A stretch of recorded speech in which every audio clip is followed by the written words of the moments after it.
Hey guys, welcome back. I'm here doing my video. It's my planned one. It's my look on survival horror, the genre.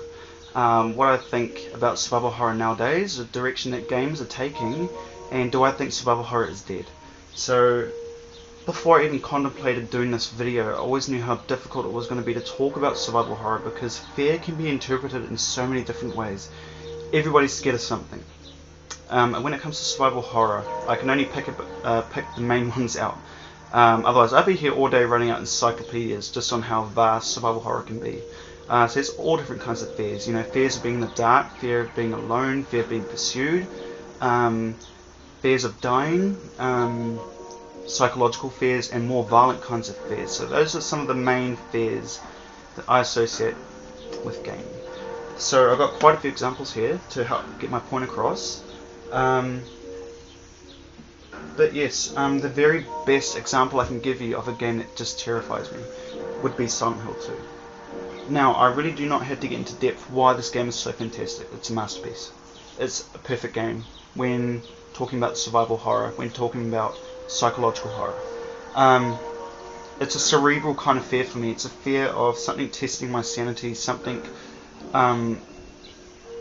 something being around the corner. You can hear them, but you don't know where they are. That fear really gets to me. It really scares me.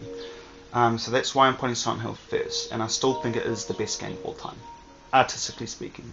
Silent Hill 2 is the best example I can give you. So I really don't know what I'd be like. I really can't imagine gaming without Silent Hill 2. Even this game here, Silent Hill 3. A very different kind of fear though. It's not as psychological as Silent Hill 2, it's more of a violent kind of fear. Nonetheless, I love this game as well. So, number one picks for my survival horror, what scares me the most.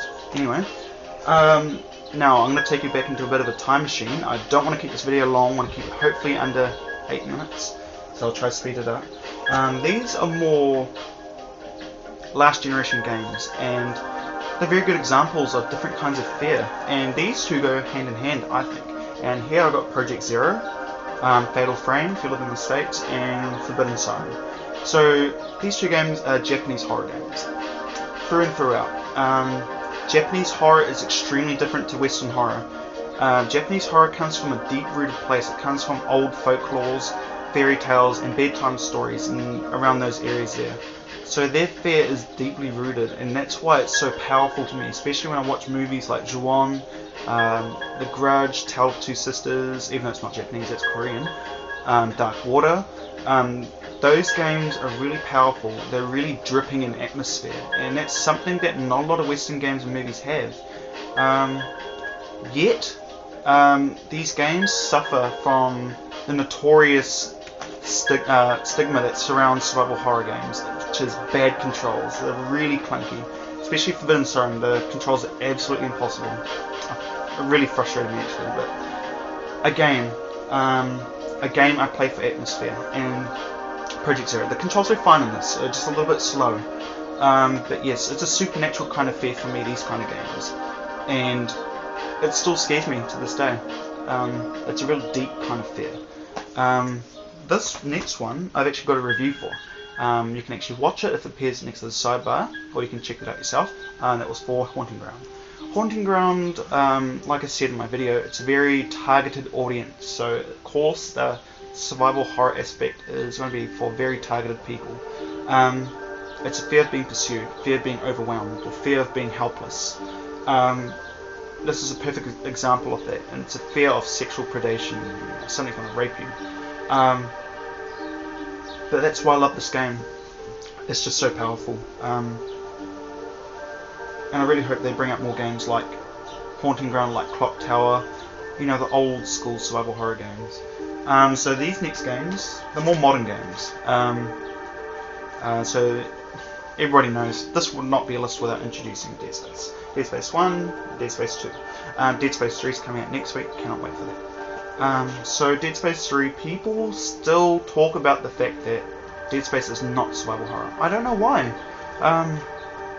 I think it is survival horror, absolutely, through and throughout, because you are fighting for survival, no pun intended. A lot of the times when I play Dead Space, I tend to run out of ammo and health quite quickly. But that's what survival horror is about. It's about you really counting how much bullets you had to defeat a boss and counting how much mini packs and stuff you had. So Dead Space is absolutely a survival horror game. It's just a very different kind of fear. It's more jump scares, pop scares, boom, and stuff like that. But people say that's not scary. It is scary. Not in the cerebral way like Silent Hill 2, etc., etc., but it's effective. And unlike the older games, Dead Space has something other survival horror games don't have, and that is fantastic gameplay. The gameplay is near perfection. It's near perfect. Responsive, just everything that, you know, a classic shooter game should, but still it does not undermine the horror. So that's why this is on the list. Now these are my last lot of games, and I'm sorry I don't have the original versions, the GameCube versions anymore. These are only Wii versions, and I'm talking about Resident Evil 0 and the Resident Evil 1 remake. So these are only two examples. I could really pull out my whole entire Resident Evil collection, but I'm not. So this list would not be a list without mentioning Resident Evil. This is a grandfather of survival horror. Survival horror would not be around if Resident Evil wasn't here. 100%, I stand by that. 100%. Again, it relies on boo scares, jump scares, but it really summarized what a great survival horror game should have, which was great characters, dripping in a dark atmosphere, the eerie music, the pop scares,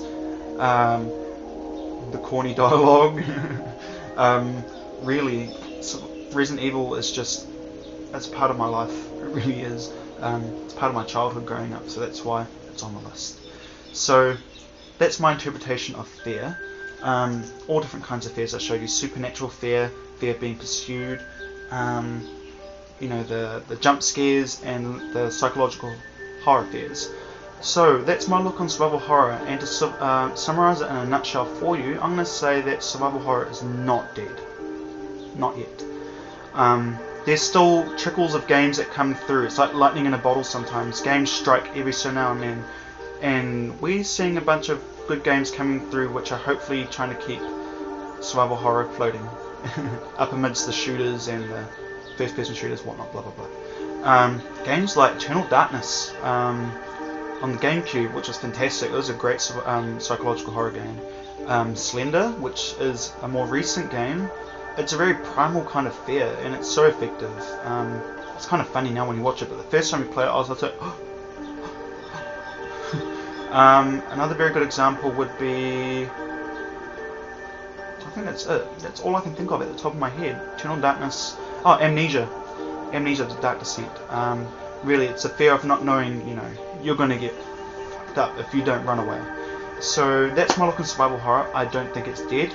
I think it needs a revival though, a very good facelift. It needs a development team and publishers to really take some TLC with it, because I really don't want to see it dying, because it's something I grew up, you know, it's part of my childhood playing games. So if you guys have any suggestions on my own thoughts and opinions, you can leave that in the comment section below. I'm really keen on knowing what scares other gamers out there. What games scare you? What games terrify you when you play them? What games do you have a hard time coming back to? So thank you for watching my video. Hope to see you next time. Hopefully tomorrow. I'm doing my Silent Hill 2 review tomorrow, so stay tuned for that. Give me a sub and I'll get back to you. Thanks for watching. See you later.